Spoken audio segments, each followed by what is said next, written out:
All right, y'all. Doma Sports Talk Worldwide. All right, y'all. Let's talk a little b-ball.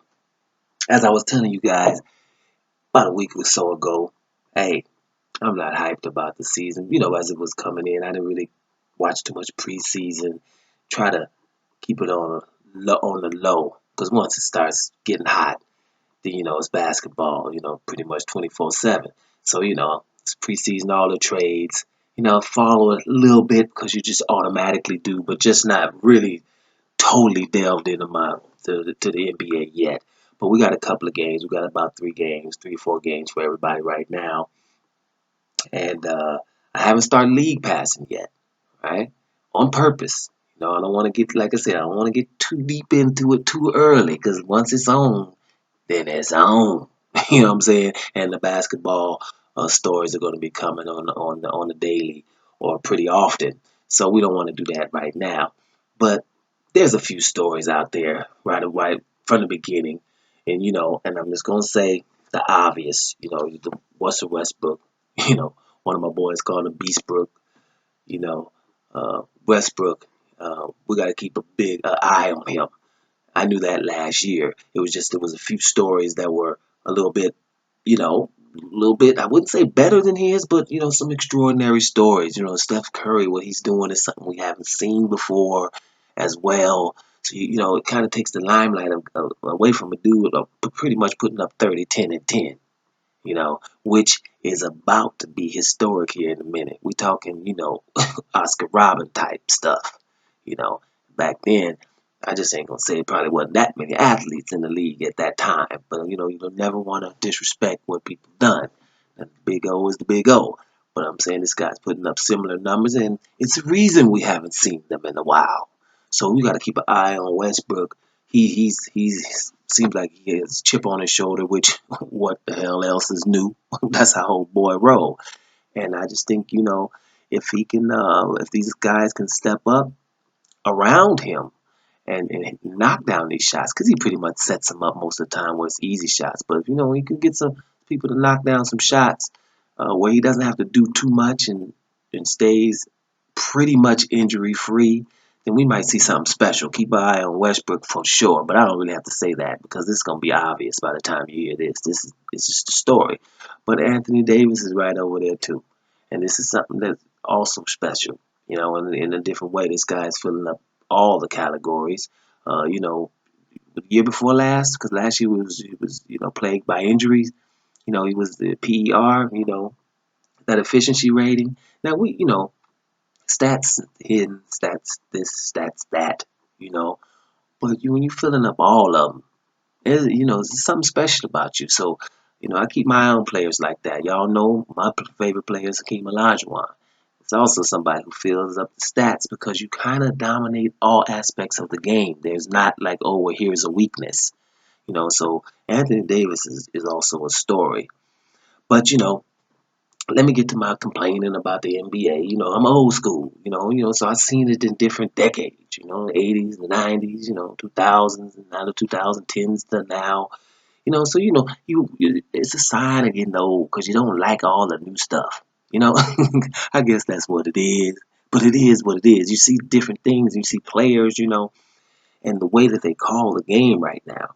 You know, they call it very, very tight. Poor defenders. I don't know how they expect people to stop athletes like that without being able to do anything. You stand around and athletes running into you, and you basically can't disappear, and the offensive players getting the call.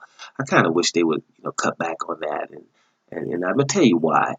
Because you're creating players, you know, that basically are living from that. Not saying that they're not good, but they're basically living for that. And when it's extreme, it turns me off on that player. And I'm talking great players. And I'm gonna tell you the main one I'm talking about is like James Harden. James Harden is off the scales. The man is awesome.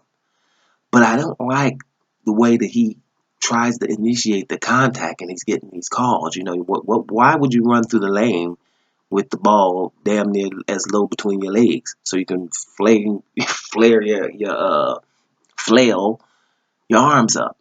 And anybody's arms that are round just have their arms in front of the ball.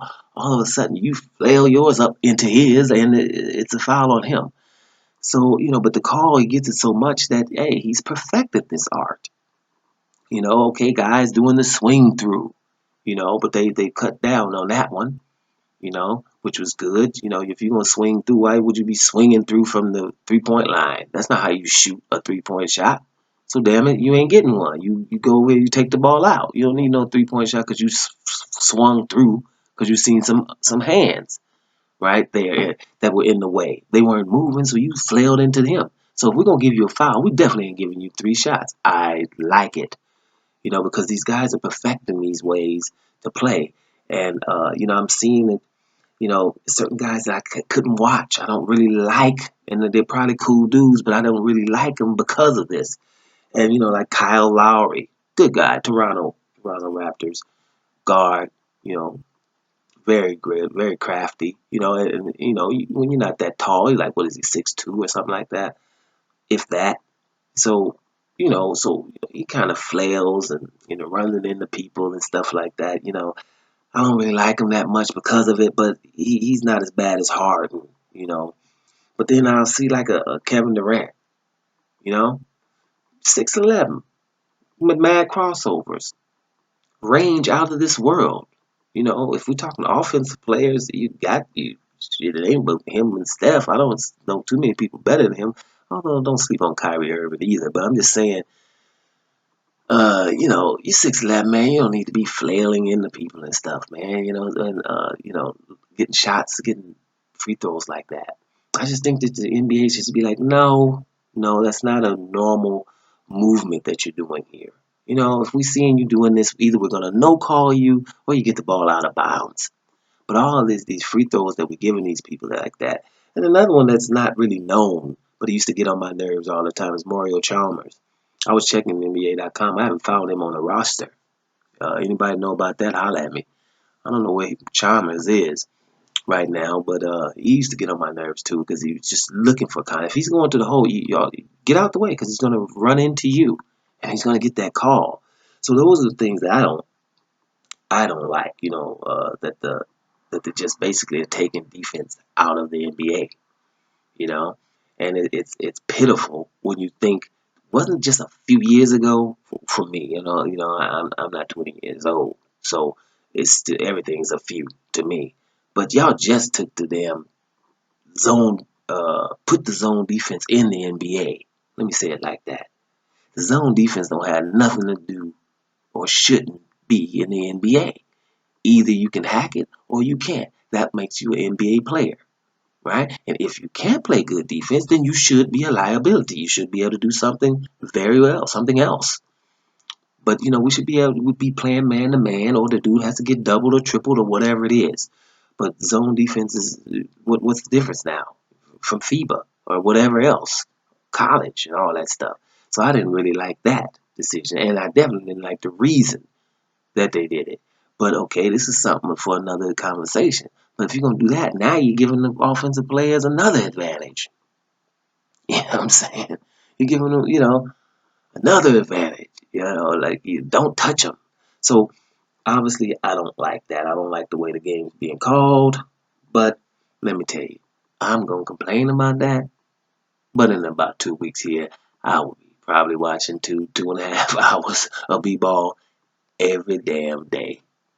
So, that's just a little rant. But at the end of the day, I'm a huge NBA fan. I love the damn game, and I always will, right? But that's something that does get on my nerves. Maybe we could do something about that. Doma Sports Talk Worldwide, and we out.